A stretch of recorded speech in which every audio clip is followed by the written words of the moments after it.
लेकिन आज का दंगल शुरू करने से पहले आपको इस वक्त की एक बड़ी खबर बता देते हैं। पहलगाम आतंकवादी हमले का एक नया वीडियो, एक्सक्लूसिव वीडियो सामने आया है। इस वीडियो में मैदान में पर्यटकों के बीच आतंकवादी के आने और फायरिंग करने की तस्वीरें साफ नजर आ रही है। जिस वक्त आतंकवादियों ने फायरिंग शुरू की थी, तब कुछ ही दूरी पर कई लोग यहां पर खड़े नजर आ रहे हैं। बैसरन में 22 अप्रैल को यह आतंकी हमला हुआ था। वहां पर कई पर्यटक वहां पर पहुंच चुके थे। सरकार का कहना है कि टूर ऑपरेटर्स ने जब ये जगह खोल दी टूरिज्म के लिए, उसका अंदाजा वहां के पुलिस को नहीं दिया गया था। जम्मू कश्मीर पुलिस को नहीं बताया गया था कि वहां पर पर्यटक ले जाए जाएंगे। बैसरन का यह इलाका जहां पर अमूमन टूरिस्ट सीजन में वहां पर टूरिस्ट जाते हैं, लेकिन इस बार इस वैली को खोल दिया जा रहा है। टूरिस्ट वहां पर जाएंगे, इसकी जानकारी लोकल पुलिस को नहीं दी गई थी। यह सरकार की तरफ से दावा किया गया था। मीर फरीद हमारे संवाददाता इस वक्त हमारे साथ में। इस वीडियो में आप साफ देख सकते हैं कि कुछ ही दूरी पर लोग खड़े हैं और आतंकवादियों ने जब फायरिंग शुरू की, उसकी आवाज साफ यहां पर नजर आ रही है। मीर फरीद, जरा इस वीडियो के बारे में बताइए, यह वीडियो क्या कहता है? अचानक वहां पर हमला हुआ, अफरा तफरी, हम इस वीडियो में साफ देख सकते हैं कि वहां पर जो पर्यटक थे उनमें कैसे अफरा तफरी मची, लेकिन जो आतंकवादी है वो बड़े आराम से वहां पर फायरिंग करते हुए चलते हुए उस स्पॉट की तरफ आते हुए नजर आ रहे हैं। मीर फरीद।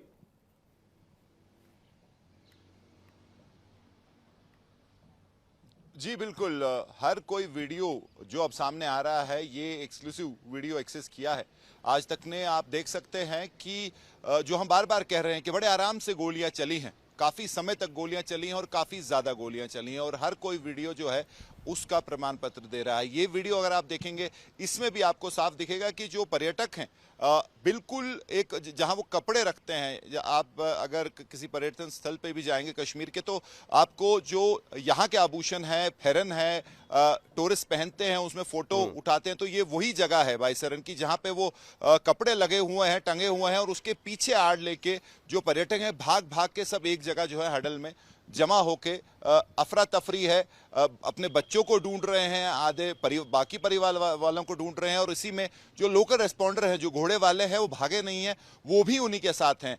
वो उनको जो है बोल रहे हैं कि आप झुकिए, आप नीचे बैठिए, आप दाएं जाइए। वो भी कोशिश कर रहे हैं कि उनकी जान बचाई जाए। लेकिन जब आप पीछे का मंजर देख रहे हैं, जो मीडो है, वहां से आपको चीखो पुकार सुनाई दे रहा है, गोलियों की लगातार आवाजें सुनाई दे रही हैं, और वो गोलियां जो है जाया नहीं हुई हैं। ये अंधाधुंध फायरिंग नहीं थी। जो गोली वहां आपको चलती सुनाई दे रही है वो सीधा जो है एक एक टूरिस्ट को, जो पर्यटक हैं, उनको मारी जा रही है। तो गोलियां जाया नहीं हो, ये भी आपको बता दूं, टारगेटेड अटैक फायरिंग, और हम कह सकते हैं ये वीडियो दिखाता है कि किस तरीके से बैसरन में उस दिन टारगेटेड फायरिंग की गई थी। जरा आवाज आपको सुना देते हैं इस वीडियो के जरिए जो आ रही है, वो जरा ऑडियो बढ़ा देते हैं, आवाज सुना देते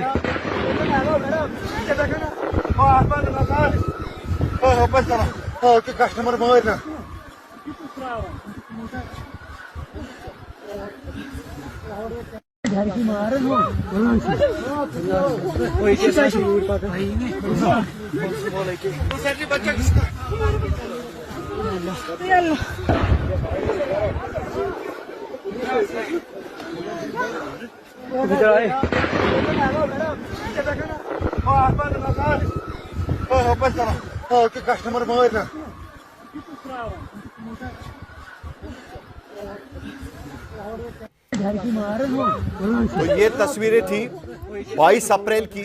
आप आवाजों में सुन सकते हैं कि सहमे हुए पर्यटक वहां पर अपने आप को बचाने की कोशिश कर रहे हैं। समझ में नहीं आ रहा है कि किस तरीके से, कहां से अचानक यह आतंकी वहां पर आए। आज का दंगल पहलगाम आतंकवादी हमले के बाद देश में चल रही सियासत और उसको लेकर उठ रहे सवालों पर है। अब बीजेपी आरोप लगा रही है कि पहलगाम आतंकवादी हमले के बाद जहां पूरा देश एकजुट है, पाकिस्तानी आतंकवाद के समूल नाश के लिए राष्ट्र के प्रण के साथ 140 करोड़ देशवासी खड़े हैं। ऐसे में कांग्रेस के एक दो नेता नहीं, कई ज्यादा नेता, आमतौर पर हम बोले तो, जिन्होंने पाकिस्तान के समर्थन में बयान दिया है। ये भारतीय जनता पार्टी आरोप लगा रही है। बीजेपी ने ऐसे करीब आधा दर्जन कांग्रेस नेताओं के नाम गिनाए हैं जिन्होंने पहलगाम हमले को लेकर कभी आतंकवादियों के बचाव में बयान दिया था तो कभी पाकिस्तान के समर्थन में बयान दिया था। हालांकि इन बयानों से खुद राहुल गांधी बेहद खफा है। सूत्र बता रहे हैं कि कांग्रेस नेतृत्व ने नेताओं को पार्टी लाइन से हटकर बोलने से साफ और सख्त मना कर दिया है। उधर पहलगाम हमले के 6 दिन बाद जम्मू कश्मीर में आज विधानसभा का विशेष सत्र बुलाया गया था और आतंक के खिलाफ जंग में एकजुटता के साथ पहलगाम हमले के खिलाफ निंदा प्रस्ताव भी पारित किया गया, जिसमें हमले की निंदा करते हुए केंद्र सरकार की ओर से उठाए गए कदमों को पूरा समर्थन देने की बात भी कही है। हालांकि इस प्रस्ताव में पाकिस्तान का कोई भी जिक्र किया नहीं गया था, लेकिन आतंकवाद के खिलाफ लड़ाई में एकजुटता की बात साफ शब्दों में कही गई थी। अब खबर है कि विपक्षी दल पहलगाम हमले को लेकर संसद के विशेष सत्र की मांग कर रहे हैं और कांग्रेस पार्टी विशेष सत्र बुलाने के लिए विपक्षी दलों की ओर से कांग्रेस केंद्र सरकार को एक चिट्ठी भी लिख रही है। विपक्ष की ओर से और भी कई अहम सवाल उठाए जा रहे हैं, जिनका जवाब हमले के 6 दिन बाद भी नहीं मिल पाया है। उन तमाम सवालों पर आज के दंगल में हम चर्चा करेंगे, लेकिन पहले जरा यह रिपोर्ट देख लेते हैं।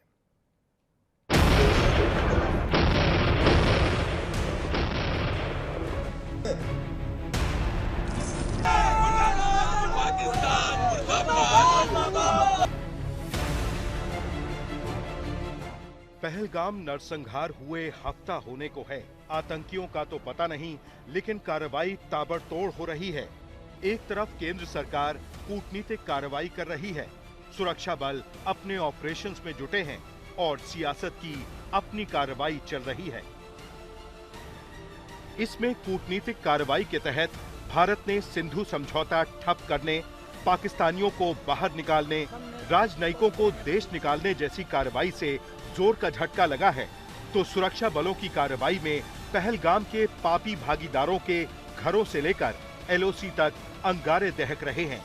सियासत में कहीं विधानसभा का विशेष सत्र बुलाकर पहलगाम हमले के खिलाफ प्रस्ताव पारित हो रहा है, तो कहीं संसद का विशेष सत्र बुलाने की मांग चल रही है। लेकिन हिंदुस्तान बनाम पाकिस्तान की सियासत में एक एंगल बीजेपी बनाम कांग्रेस का भी उठ खड़ा हुआ है, जिसमें बीजेपी कांग्रेस पार्टी के नेताओं के ऊपर पाक समर्थित बयानों को लेकर हमलावर है। बीजेपी कहती है कि कर्नाटक के सीएम सिद्धारमैया ने कहा पाकिस्तान से युद्ध नहीं करना चाहिए। कर्नाटक के आबकारी मंत्री आरबी तिम्मापुर ने कहा कि आतंकियों ने हत्या से पहले किसी से धर्म नहीं पूछा था। महाराष्ट्र कांग्रेस के नेता विजय विडेट्टीवार ने कहा आतंकियों को धर्म पूछने का टाइम ही कहा था। कांग्रेस के पूर्व नेता सैफुद्दीन सोज ने कहा कि अगर पाकिस्तान ने कहा कि उसने पहलगाम हमला नहीं किया तो उसकी बात का यकीन कीजिए। कांग्रेस के जम्मू कश्मीर के विधायक तारिक हमीद कर्रा ने कहा कि पाकिस्तान से बात करनी चाहिए। प्रियंका गांधी के पति रॉबर्ट वाड्रा ने कहा कि देश में मुसलमानों पर अत्याचार कर रहे हैं, इसलिए पहलगाम हुआ। भारत के खिलाफ उन्होंने कहा कोई जंग की जरूरत नहीं है, हम इस जंग के हक में नहीं है, हमें सख्त कदम उठाने चाहिए। चीफ मिनिस्टर है ना, और पाकिस्तान इसको पूरा प्ले कर रहा है। जो कांग्रेस के नेतागण यहां बोलते हैं, कांग्रेस सरहद के पार पाकिस्तानी टेलीविजन चैनल और उनके जर्नल्स इसका उपयोग करते हैं कि भारत का व्यू है। पुलवामा के बाद ये रिपीटेशन क्यों हुआ? इस समय इतना पूरा देश हल्ला हुआ था, इस समय भी इंडिया पाकिस्तान हो गया था, उस समय भी वहां पे बोमांडिम टाइप का कुछ हो गया था, ऐसे वो कुछ ड्रामाबाजी जैसे हुआ और उसके बाद सब कुछ साइलेंस हो गया। आतंकियों को बचाने के लिए आप हिंदुस्तानियों को झूठा बता रहे हैं, उनके परिवारजनों का खिलवाड़ और मखौल उड़ा रहे हैं। ये है कांग्रेस के नेता, ये है सिद्धरमैया और तिम्मापुर। इन दोनों को कांग्रेस पार्टी को बर्खास्त करना चाहिए तुरंत, कि अगर तुम पाकिस्तान के पिट्ठू हो तो पाकिस्तान के लिए बोलो और बर्खास्त हो हिंदुस्तान से। उसमें कोई छिपाने की बात नहीं है। सवाल ये नहीं है मैं किसके घर जा रहा हूँ नहीं जा रहा हूँ, सवाल ये था कि हमारे घर आतंकवादी क्यों आए, आतंकवादी कैसे आ गए। और जहाँ तक सवाल उनके घर के जाने का है, हमारी पार्टी के बड़े पैमाने पे नेता जा चुके हैं, ध्यान भटकाना चाहते हैं वो लोग। हालांकि पहलगाम हमले के पहले दिन से विपक्ष ने सरकार के साथ एकजुट होकर पाकिस्तान को करारा जवाब देने की बात कही है। राहुल गांधी से लेकर असदुद्दीन ओवैसी तक ने पाकिस्तानी आतंक के समूल नाश में भारत सरकार के साथ खड़े होने की बात कही है। और सूत्र बताते हैं कि कांग्रेस पार्टी के नेताओं की ओर से तमाम बयानबाजियों के बाद पार्टी नेतृत्व ने नेताओं को पार्टी लाइन से अलग बयान देने से मना किया है। दूसरी तरफ विपक्ष अब संसद के विशेष सत्र को लेकर फिर से सरकार पर दबाव की कोशिश में है। विपक्ष की मांग है कि जब पहलगाम आतंकी हमले पर जम्मू कश्मीर सरकार विशेष सत्र बुलाकर पाकिस्तानी आतंक के खिलाफ प्रस्ताव पारित कर एकजुटता दिखा सकती है, तो संसद का सत्र बुलाकर भी पाकिस्तान को कड़ा सियासी संदेश देना चाहिए। इसकी मांग पहलगाम हमले के बाद से ही हो रही है, जब सर्वदलीय बैठक में IUML की ओर से सबसे पहले सांसद हैरिस बीरन ने संसद के विशेष सत्र बुलाने की चर्चा की थी। उसके बाद से Congress, TMC, SP, DMK, CPM, CPI, RJD और मुस्लिम लीग जैसे तमाम दलों ने संसद का विशेष सत्र बुलाने की मांग की है। और सूत्रों के हवाले से खबर है कि अब कांग्रेस पार्टी विपक्षी दलों की ओर से चिट्ठी लिखकर सरकार से ऐसी मांग कर सकती है। पूर्व केंद्रीय मंत्री और मौजूदा राज्यसभा सांसद कपिल सिब्बल ने तो 25 अप्रैल को सोशल मीडिया पोस्ट करके विशेष सत्र बुलाने और सांसदों को विदेशों में भेजकर पाकिस्तान के खिलाफ राजनयिक दबाव बढ़ाने की मांग की थी।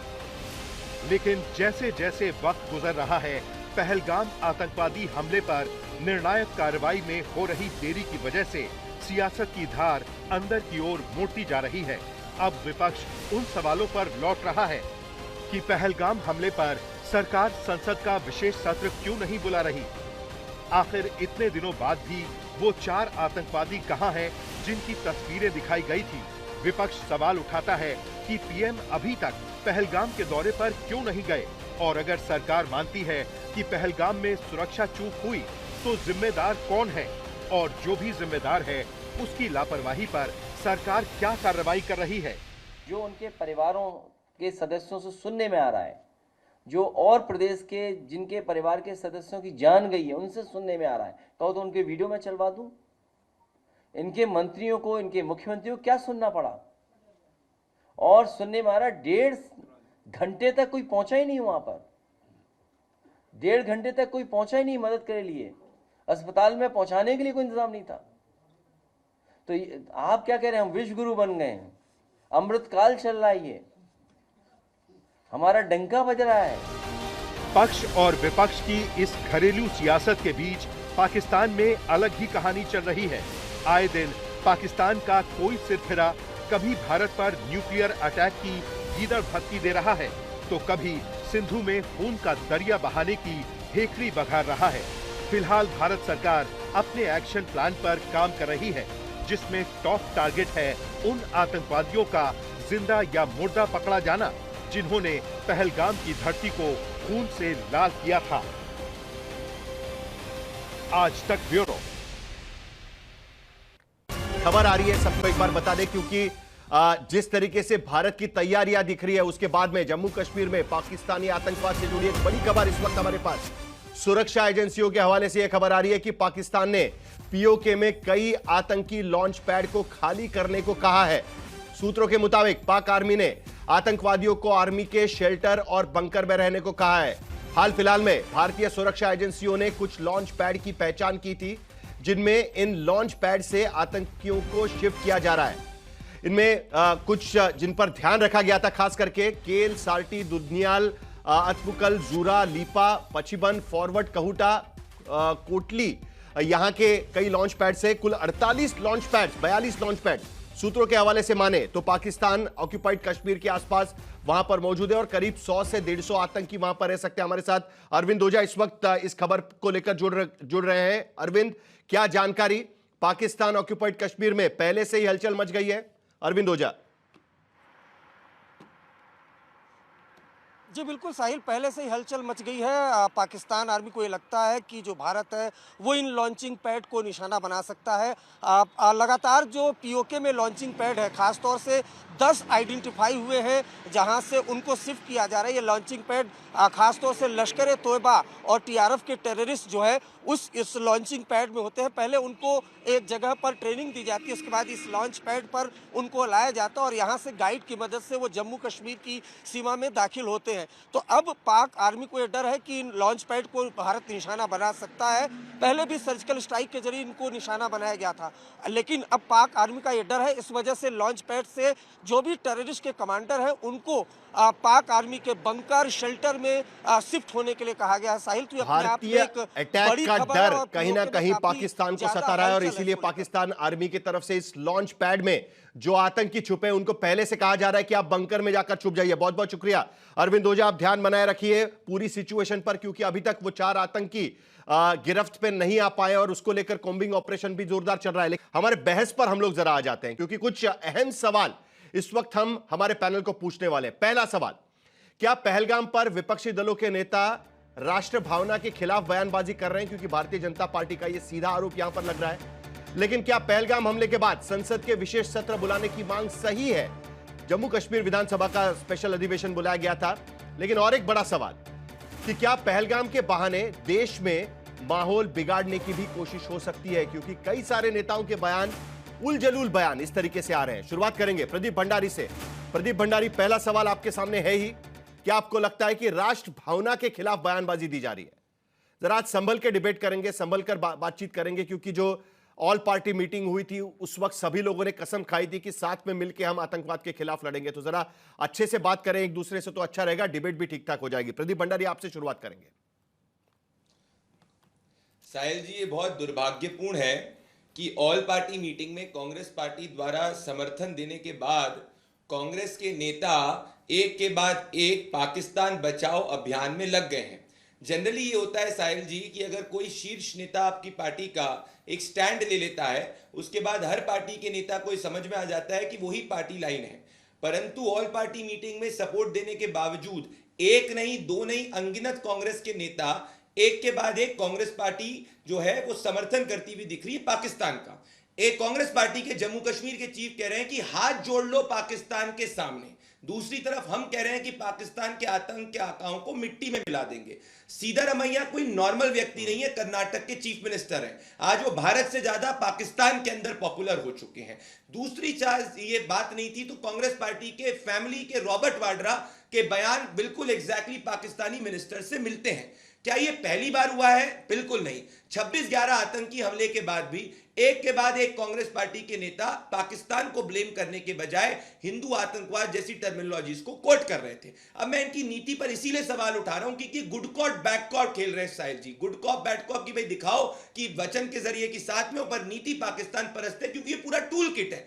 कुछ यूट्यूबर्स है जिनके बयान को पाकिस्तान कोट कर रहा है, कांग्रेस के ही नेताओं के बयान को पाकिस्तान कोट कर रहा है, और ऐसा पहली बार नहीं हुआ है साहिल जी। अगर इनका पास्ट होता कि इन्होंने पाकिस्तान के ऊपर हमला किया होता तो हम समझते, पर डॉक्टर मनमोहन सिंह ने तो पब्लिकली कहा कि मेरे पे दबाव था सर्जिकल स्ट्राइक करने का, फिर भी मैंने नहीं किया। अब ये संविधान बचाओ यात्रा की अभियान की बात कर रहे हैं, पर संविधान का प्रियम्बल क्या कहता है कि यूनिटी और इंटेग्रिटी ऑफ इंडिया को प्रोटेक्ट करना है। तो आप याद करिए 1947 आजादी के बाद से लेकर 1985 तक इस देश में जब कांग्रेस की सरकार थी, एक एंटी टेरर लॉ तक नहीं था, और जो कांग्रेस पार्टी वो एंटी टेरर लॉ को लेकर ही टाटा, उसको खुद कांग्रेस पार्टी ने दबाव के अंदर आके हटा दिया। फिर जब हम पोटा लेकर आए उसको कांग्रेस पार्टी ने हटा दिया। तो हमारा चार्ज ये है कि आज जब देश की हर राजनीतिक दल को एक होना चाहिए, कांग्रेस के एक के बाद एक नेता विक्टिम्स का अपमान कर रहे हैं, पाकिस्तान को कवर फायर दे रहे हैं, और अगर कांग्रेस पार्टी इसके बारे में सीरियस है तो इनको नेताओं का नाम लिख देना चाहिए। कुछ ऐसे बयान, शशि थरूर है, उनके कुछ ऐसे बयान जो पाकिस्तानी मीडिया में कोट किए जा रहे हैं। भारतीय जनता पार्टी का सीधा आरोप है अतुल लोंडे पाटिल, और उसमें अनुराग भदौरिया, आपको भी मुझे ले आना है इस चर्चा में, क्योंकि आज कुछ संगीन आरोप विपक्ष के तरफ से भी लगाए गए हैं। वो भी सवाल आपको सरकार को पूछने का मौका मिलना चाहिए। लेकिन अतुल लोंडे पाटिल, मैं आपको याद दिलाना चाहता हूं, कांग्रेस वर्किंग कमेटी की मीटिंग हुई थी इस हमले के बाद में, और उसमें जो प्रस्ताव लाया गया था उसमें साफ शब्दों में कहा गया था कि कायरतापूर्ण हमले की साजिश पाकिस्तान ने रची है। मैं सीडब्ल्यूसी का जो आपने प्रस्ताव पारित किया था वो आपको पढ़ के बता रहा हूं। गणतंत्रों की मूल्यों पर सीधा हमला किया जा रहा है। दूसरी बात, मतभेद और ध्रुवीकरण का आरोप लगाया जा रहा है। एकता की जरूरत है, कांग्रेस वर्किंग कमेटी का यह प्रस्ताव है, और उससे भी ज्यादा भावनाएं भड़काने के लिए जानबूझकर हिंदुओं को निशाना बनाया गया। कांग्रेस वर्किंग कमेटी ने यह प्रस्ताव पारित किया था, लेकिन उसके बावजूद आपके नेता आकर कहते हैं कि वक्त कहां था उनको पूछने का कि भाई आप कौन से धर्म के हैं। सीडब्ल्यूसी का रिजोल्यूशन नहीं पढ़ते, सीडब्ल्यूसी ने जो प्रस्ताव पारित किया वो प्रस्ताव नहीं पढ़ते। इससे कांग्रेस की किरकिरी तो होती है, लेकिन उसके साथ साथ देश की भी किरकिरी हो जाती है, नहीं लगता आपको?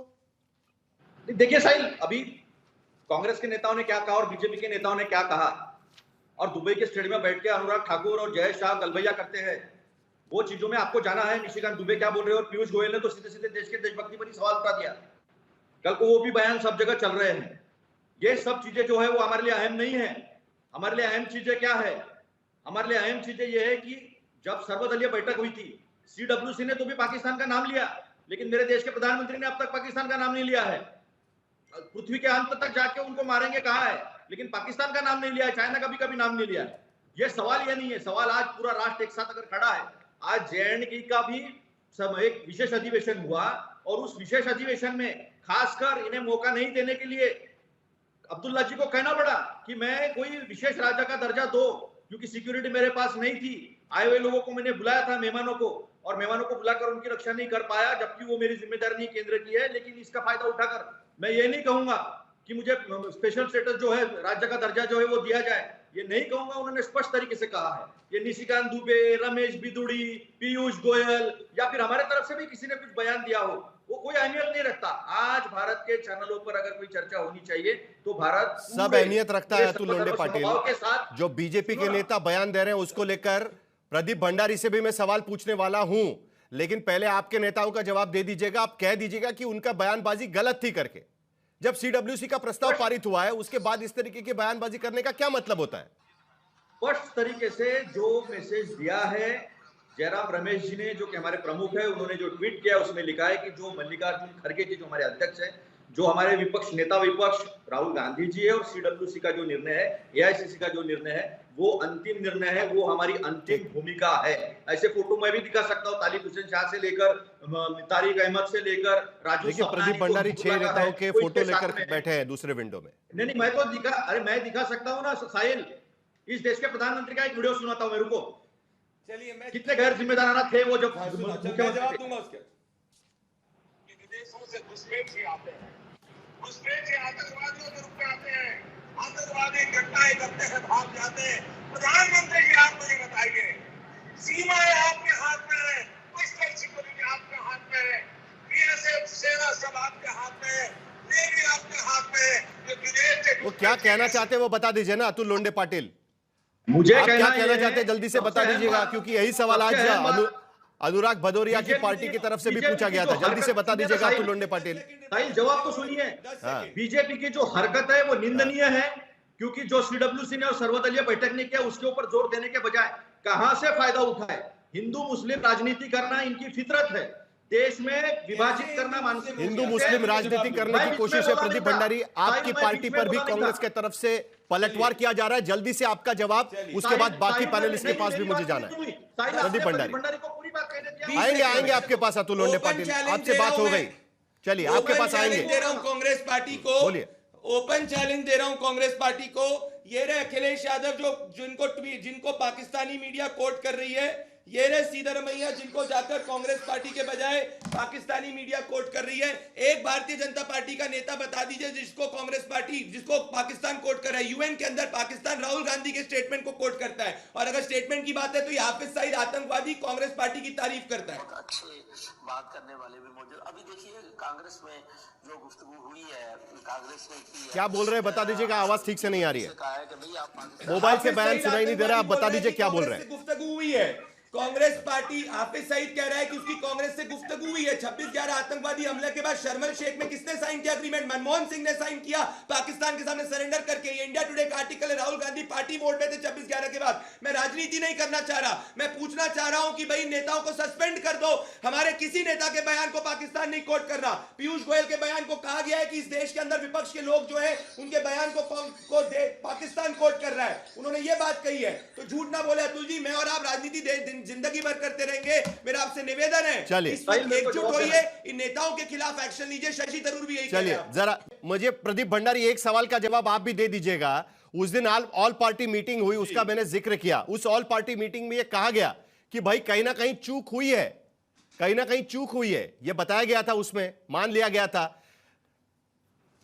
लेकिन उसके बावजूद भी आपके मंत्री यहां पर बयान देते हैं कि जब तक 140 भारतीयों के बीच में पेट्रियोटिज्म और राष्ट्रवाद का परम धर्म नहीं माना जाएगा तब तक इस तरीके की घटनाएं होती रहेगी। इसका क्या मतलब निकलता है भाई? तब तो आपने मान लिया ना कि इंटेलिजेंस फेल्योर है करके, तो अब 140 भारतीयों पर रिस्पॉन्सिबिलिटी कैसे आ गई? ये तो कांग्रेस के नेताओं जैसा ही बयान हो गया ये। साहिल जी नहीं साहिल जी, फर्क है। ये रहा पूरा बयान 2 मिनट 3 सेकंड का, जिसमें पीयूष गोयल जी ने कहा था कांग्रेस के नेता जो है, आप जो भी है बोल दीजिएगा, क्योंकि बयान तो मैंने भी सुना हुआ है। बयान तो मैंने भी सुना हुआ है सर, प्लीज उसको आप समझ आता है। आप बोल के बोल दीजिएगा क्या बोला है, पूरा परिप्रेक्ष्य बता दीजिएगा चाहिए उसको कॉन्टेक्स्ट जी, पूरा परिप्रेक्ष्य ये बता रहा हूं। अनुराग भदौरिया, पूरा परिप्रेक्ष्य बताएगा अनुराग भदौरिया, एक मिनट। अनुराग भदौरिया, हमने पूरी प्रेस कॉन्फ्रेंस देखी अखिलेश यादव की। कुछ बेसिक सवाल यहां पर पूछे जा रहे हैं। क्या आपको लगता है कि यह वक्त आ गया है कि संसद का भी विशेष सत्र बुलाने की जरूरत आज की स्थिति में है, जिस तरीके से जम्मू कश्मीर में विधानसभा का सत्र बुलाया गया था?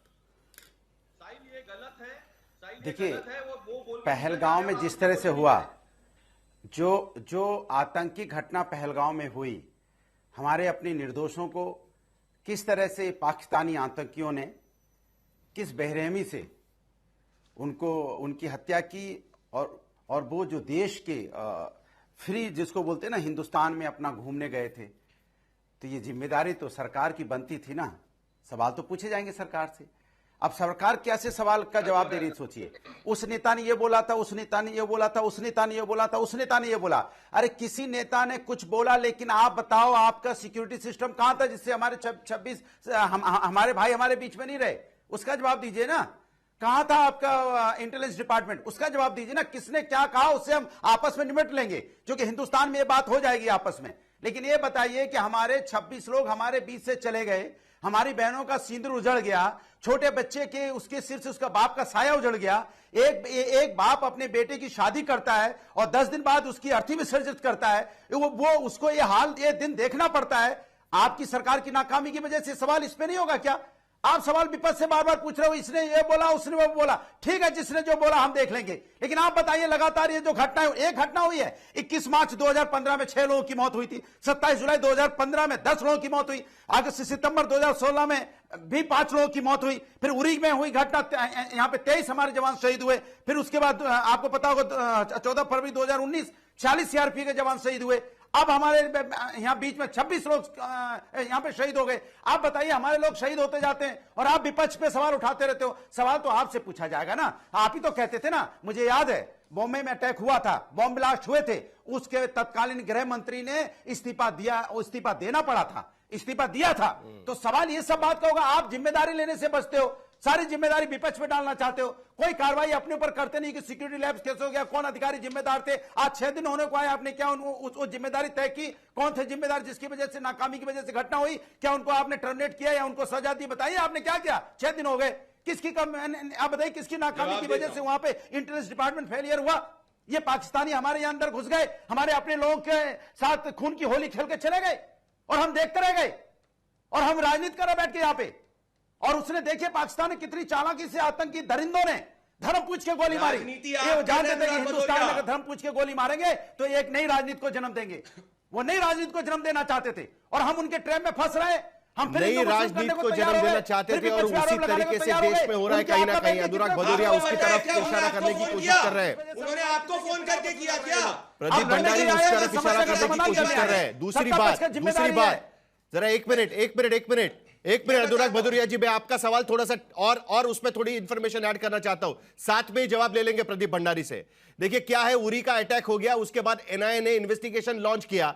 इन्वेस्टिगेशन का हश्र आज की स्थिति में क्या है, तो कोई भी चार्जशीट उसमें फाइल नहीं हुई है, और उसके साथ साथ जो 2 लोगों को पकड़ा गया था उनके खिलाफ भी क्लोजर रिपोर्ट फाइल की गई। पता नहीं चल पाया कि आखिरकार वो हुआ कैसे। पठानकोट का अटैक होता है, उसमें भी अभी भी एनआईए कह रहा है कि हमारी इन्वेस्टिगेशन चल रही है, हालांकि चार्जशीट फाइल हो चुकी है। पुलवामा अटैक के बारे में भी यही कहा गया है कि अंडर इन्वेस्टिगेशन है। क्या कारण है कि अभी तक इन सारे हमलों की इन्वेस्टिगेशन चल रही है, और इसीलिए कहीं ना कहीं विपक्ष ये सवाल उठा रहा है कि भाई आखिरकार हुआ कैसे, उसका भी जवाब चाहिए। 6 दिन हो गए, यह विपक्ष का सवाल है। प्रदीप भंडारी। साहिल जी, विपक्ष को सवाल उठाना है, उसका वो अधिकार है उठाने का, परंतु विपक्ष का अधिकार ये नहीं है कि स्टेटमेंट पाकिस्तान के आतंक को बचाने का देने के लिए। बिल्कुल उठाइए। अगर अनुराग भदौरिया विक्टिम की बात कर रहे हैं, क्यों अखिलेश यादव कहते हैं कि शुभम द्विवेदी के परिवार से मिलने क्यों नहीं गए? बताइए। आज आप विक्टिम्स के बारे में, मैं गया हूं हिमांशी नरवाल के परिवार से मिलने, आप क्यों नहीं गए? सरकारी नौकरी दो, क्यों नहीं गए? 5 करोड़ कम कर दो, 10 करोड़ दो। हम सवाल ये नहीं है, के साथ आपके जैसे नहीं है कि 26/11 के बाद में ड्रेस बदल रहे थे। 26/11 आतंकी हमले के बाद जाकर आपके गृह मंत्री ड्रेस बदल रहे थे 10-10 घंटे तक। हम तो सर्जिकल स्ट्राइक करते, हम जाके बालाकोट करते। अनुराग भदौरिया, आपके जैसे हम लोग पुष्टिकरण की राजनीति नहीं करते, और आपको कैसे पता पाकिस्तान? जरा सवाल का जवाब मिलेंगे क्या? अनुराग भदौरिया जरा बोलने दीजिए, उनसे सवालों के जवाब लेने हैं।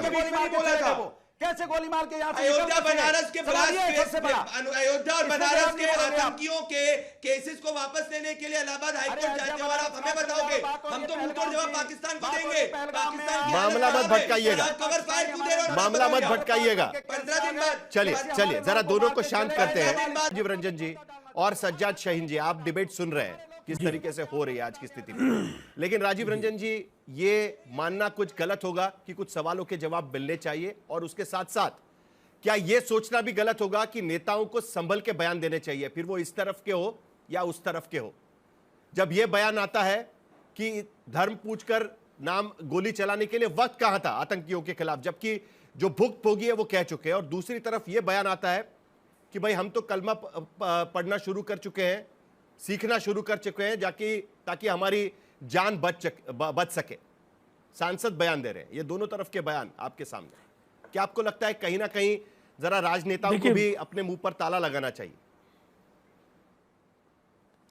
साहिल जी, राजनेताओं के बयानों से निसंदेह आज मानवता शर्मसार हो रही है।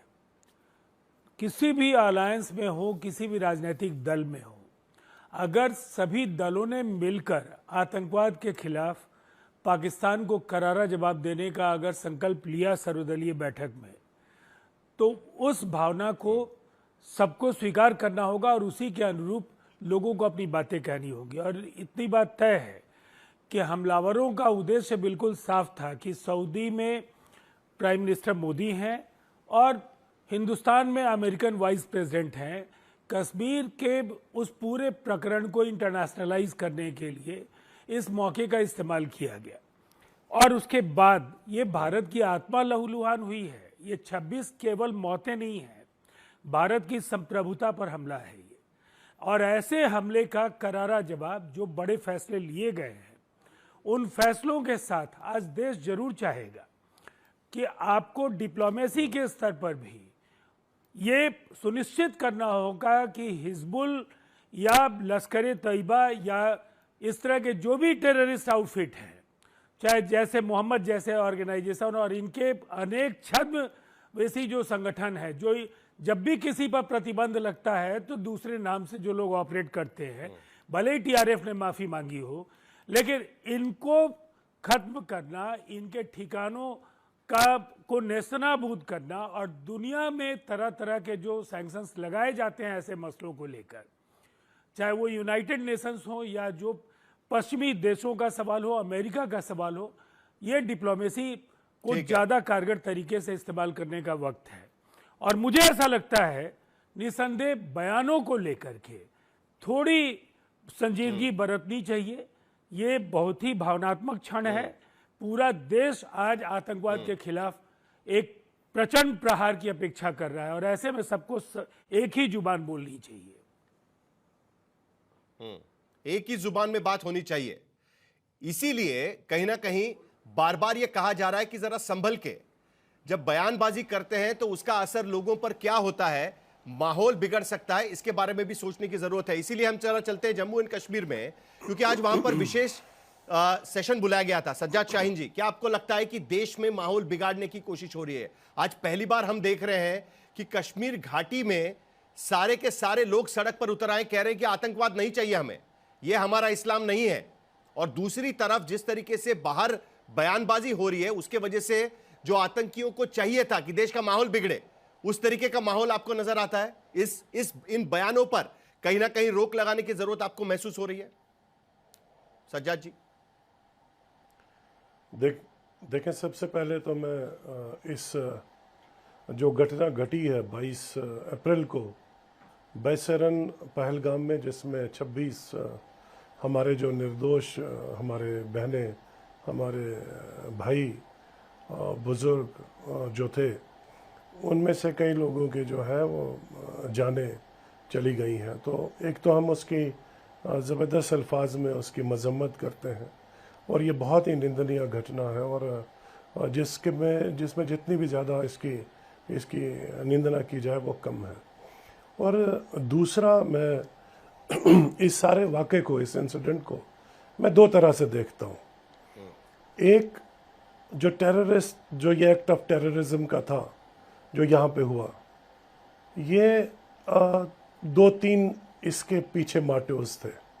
एक मोटिव तो ये था कि कश्मीर का जो एक अमन की तरफ 2024 के जो इलेक्शन थे असेंबली के, उसमें जिस तरह से 35 साल के बाद इतना मैसिव पार्टिसिपेशन हुआ और लोग बहुत बड़ी संख्या में वोट डालने को आए, एक तो वो उस चीज़ को हजम नहीं हो रहा था, और दूसरा यहाँ का टूरिज़्म जो है वो बहुत बूम पे था।